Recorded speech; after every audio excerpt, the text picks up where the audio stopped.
Bonjour à toutes et à tous. On interrompt aujourd'hui le programme habituel de la chaîne pour vous faire part d'une actualité passionnante qui nous vient tout droit de la NASA.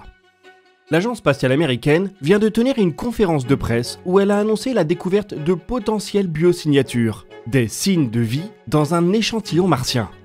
Alors pour bien vous aider à saisir de quoi il en retourne, on va regarder ça ensemble.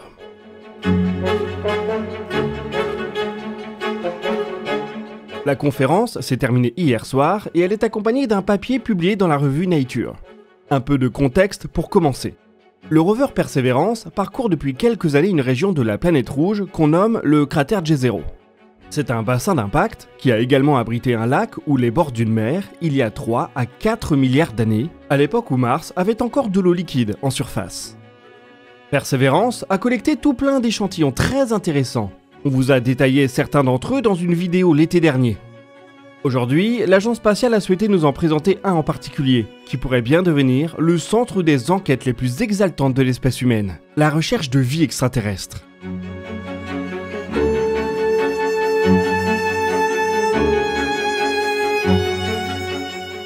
L'échantillon s'appelle Saphir Canyon. Il a été collecté sur une formation rocheuse qui se nomme Bright Angel.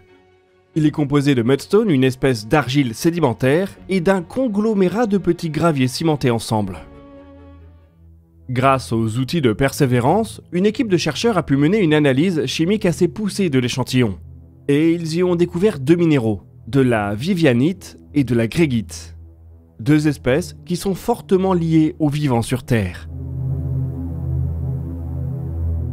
La vivianite a par exemple tendance à se former sur des cadavres, animaux ou même humains. C'est le minéral bleuté que vous voyez par exemple sur ce fossile. Elle est le produit d'une activité microbienne.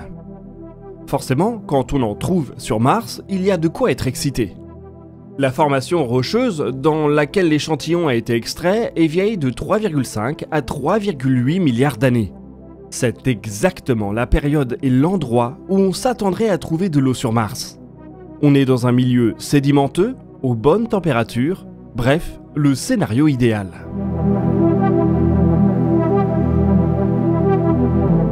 Quand on le compare à des analogues terrestres, on peut aussi se prendre à rêver. Sur Terre, la vivianite est produite dans certains milieux marins par une réduction microbienne du fer. La grégite est pour sa part produite par une réduction microbienne de sulfate. Dans les 2 cas, la vie est impliquée. Ce qui est intéressant ici, c'est de trouver les 2 espèces chimiques dans un même milieu. Sur Terre, c'est le signe immanquable d'une réaction microbienne en cascade. Cela donne lieu à des formations où l'un des minéraux est encasé dans l'autre. Et justement, dans l'échantillon de Perseverance, on trouve des espèces de taches de léopard qui suggèrent une telle association. Vous les voyez ici, sous la forme de petits polygones clairs entourés d'une bordure foncée.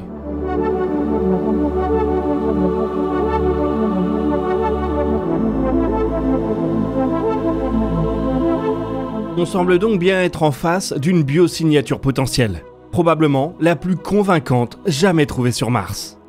Malgré ça, il faut tout de même tempérer notre excitation. La première chose à rappeler, c'est qu'on parle ici de traces fossiles âgées de plusieurs milliards d'années. Si ces minéraux ont bel et bien été produits par la vie, cette dernière est très probablement éteinte. Le deuxième élément important à rappeler, c'est que Mars n'est pas la Terre. Si une telle formation rappelle beaucoup l'activité de certains microbes chez nous, elle aurait pu se former d'une autre manière sur la planète rouge.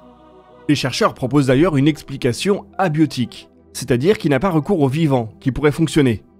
La réduction du fer peut être favorisée par certains composés carbonés entre 10 et 80 degrés Celsius. La grégite, pour sa part, pourrait être synthétisée à partir de sulfure dissous. On aurait ainsi un moyen d'expliquer les observations de Perseverance sans faire appel à des microbes quelconques. Seulement, là où l'annonce est très intéressante, c'est que l'équipe pense que le scénario abiotique leur paraît très improbable. Pour obtenir ce sulfure dissous, il faudrait typiquement une activité magmatique ou hydrothermale. Et il n'y a aucun signe d'une telle activité dans le cratère Jezero. C'est ce qui les convainc qu'ils ont bien sous la main une potentielle biosignature. Donc pour résumer, l'excitation est permise, mais la certitude est encore loin. On a un mécanisme microbien possible et un mécanisme abiotique assez improbable. De l'aveu même de l'équipe de la NASA, la piste biologique apparaît pour le moment comme la plus probable. Et ce ne sont généralement pas des mots qu'on dit à la légère devant les collègues.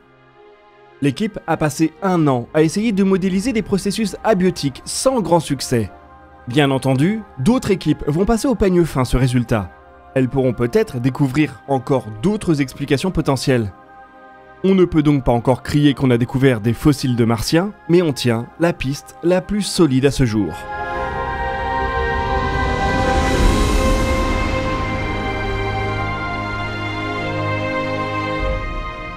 Persévérance est limitée dans ses capacités d'analyse, et idéalement, il faudrait pouvoir scruter cet échantillon dans un laboratoire terrestre. À la base, c'est exactement ce qui était prévu. Les échantillons de Persévérance devaient être ramenés par une mission dédiée au tournant de la prochaine décennie. Seulement, si vous suivez la chaîne, vous savez que la NASA est dans une passe budgétaire difficile. Il y a plein de missions qui vont se faire annuler, et le retour des échantillons de Persévérance est pressenti pour faire partie de la liste. On a donc peut-être là un coup de main du destin, un résultat potentiel tellement énorme qu'il pourrait faire pencher la balance politique et justifier les quelques milliards nécessaires à la mission. La découverte de la vie extraterrestre, si elle a lieu, ne se fera probablement pas d'un coup magistral, avec une date à marquer dans les livres d'histoire.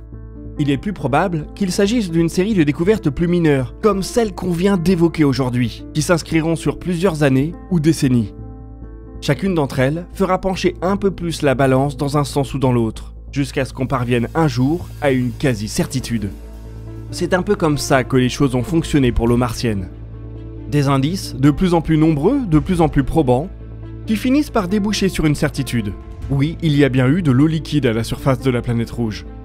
Si on a de la chance, on pourra peut-être obtenir des certitudes similaires pour la vie martienne. Il sera alors temps de se poser tout plein de questions passionnantes sur notre place dans l'univers.